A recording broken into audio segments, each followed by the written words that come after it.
Now, again, for those who are just listening to the podcast, this won't make any difference to you, but for those watching the YouTube video, you probably see now a new background for our videos.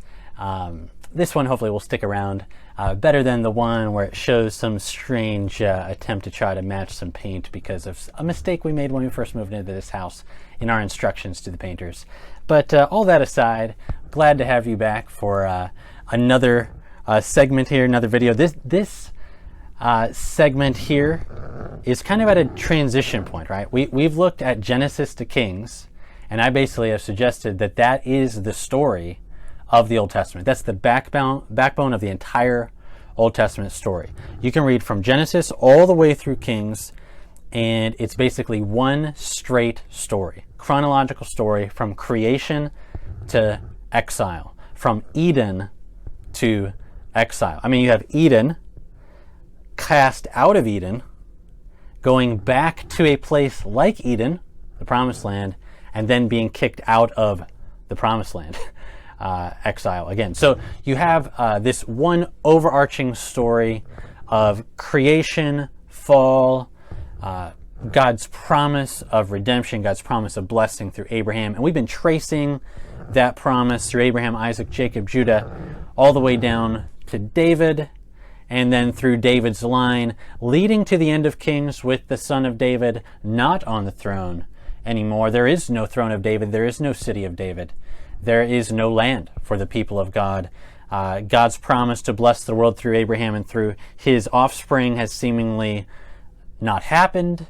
It did for a while, maybe under Solomon, but it's not come to fruition like we hoped. I mean, this is kind of the end of the major Old Testament story.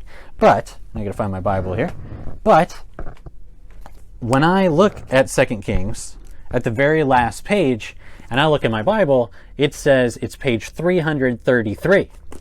But if I happen to look to where the Old Testament actually ends, I'd have to go all the way to page 803 in this copy of the Bible. So that means I'm saying that the Old Testament story, the backbone of the whole story, is less than half of the Old Testament.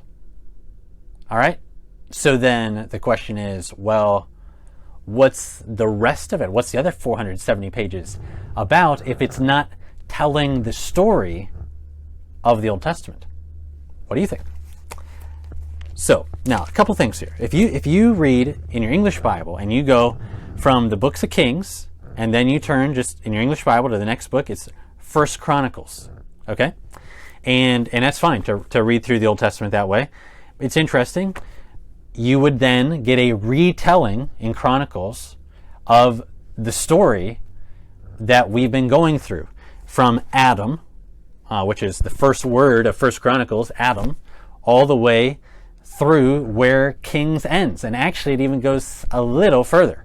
And then you read Ezra and Nehemiah and Esther, and that history even goes beyond where Kings ends. But again, I'm suggesting that the main story of the Old Testament is actually told from Genesis to Kings. And if you would look at a Hebrew Bible today, it's interesting, after Kings, I think this is being picked up on, and it would not go to Chronicles. In fact, Chronicles would be the last books of the Hebrew Bible. So then you think those books at the very end of the entire Hebrew Bible, the end of the Old Testament, from our perspective, would tell from Adam all the way past Kings. It'd be a recapping of that. But you say, well, where would the Hebrew Bible go then? If it goes from Genesis to Kings, basically the same order that we have, where does it go after Kings? And interestingly, it goes to what we call the prophets. Prophets like Isaiah, Jeremiah, Ezekiel, and then the 12 minor prophets are called the Book of the 12. And it's that order that I want us to think about, because I think it'll show you something. I'm really not huge on saying you need to follow one order or another. There's benefit in both. But you learn something by going from Genesis to Kings and thinking, okay, that is the primary story of the Old Testament. Then going into what we call the prophets and thinking, okay, what are the prophets like Isaiah, Jeremiah, Ezekiel doing if they're not continuing the Old Testament story? how do these books relate to the main story of the Old Testament? And that's where I want to put my focus, because I think a lot of us struggle to read the prophets because we don't know what to do with the prophets. They don't seem to move the story forward very much, so what are they doing? And how are we supposed to read them? And part of the key is to figure out where they fit in the story. But I want to focus on this question: how do they relate to the story that we've been tracking throughout this whole study? So to do this, and I'm not going to force you to spend a lot of time on this, but here's something, if we were doing this in person, that I would have you take some time to, maybe by yourself or with some others, to sit down and look again at the very last verses of 2 Kings. Okay, so 2 Kings chapter 25, look at the last paragraph of 2 Kings. Okay, now we took a little look at this at the end of our last session. Okay, then hold that open. Maybe get another Bible out, or just hold that there and flip over in your Bible to the end of the book of Jeremiah. Okay, so there's different thoughts on whether it goes from Kings to Isaiah or Kings to Jeremiah, but I think if you go from Kings to Jeremiah, you find something very interesting, and it raises my question about what are the prophets doing. Because if you look at the last verses of 2 Kings, okay, and then look at the last verses of Jeremiah, think how many chapters in Jeremiah? 52 chapters. If you're like me, you probably think, I wish I knew that book better, or wow, that's a lot of chapters. I mean, that'd be hard to get to know that book. But I just want you to go right to the end of it. Jeremiah chapter 52, the last paragraph. If you would take some time, you could pause this, you could go look at it. You'll see it on your own. What is similar? What's different? So, end of 2 Kings, end of Jeremiah. Now, if you did that, what do you find? They are virtually identical. Remember, the end of Kings, Jehoiakim, the son of David, has been in prison for like 37 years.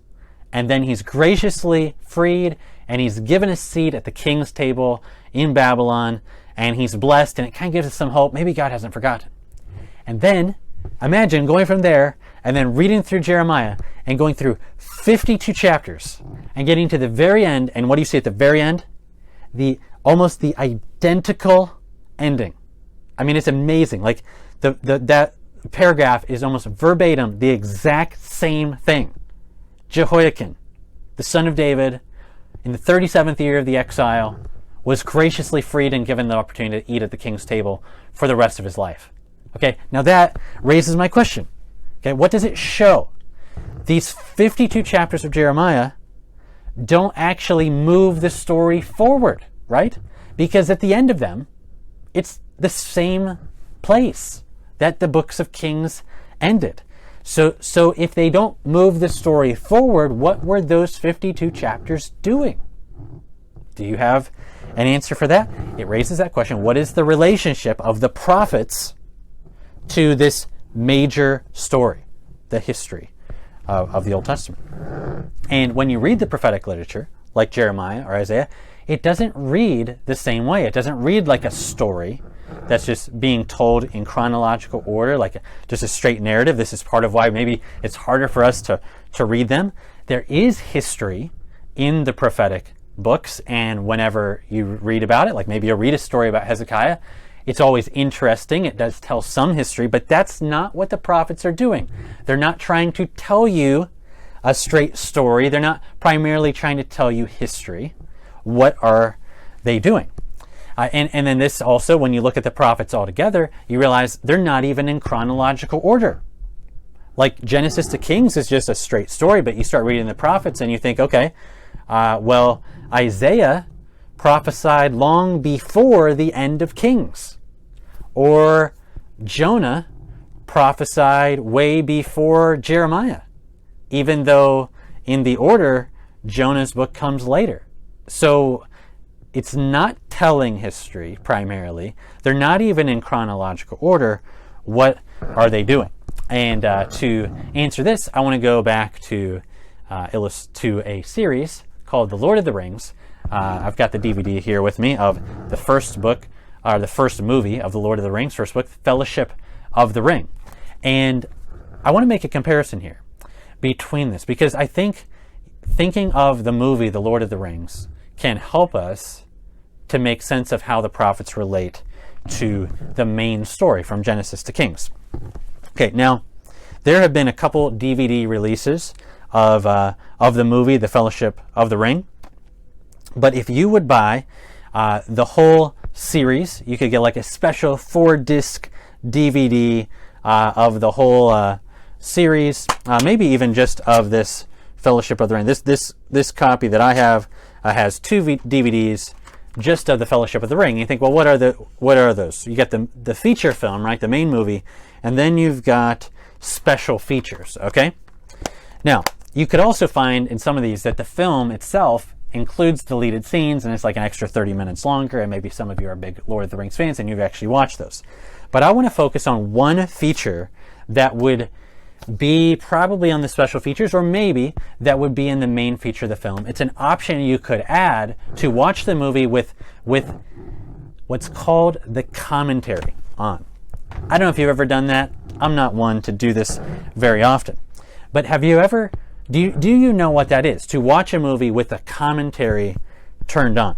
It's a feature, especially of like an extended edition or a special edition that you can have, where you get to watch the movie, but then you also get to hear from like the author, or in this case like the producer, the writer, the director of the movie, filling you in on additional things going on in the story, but really giving you the perspective of the writer.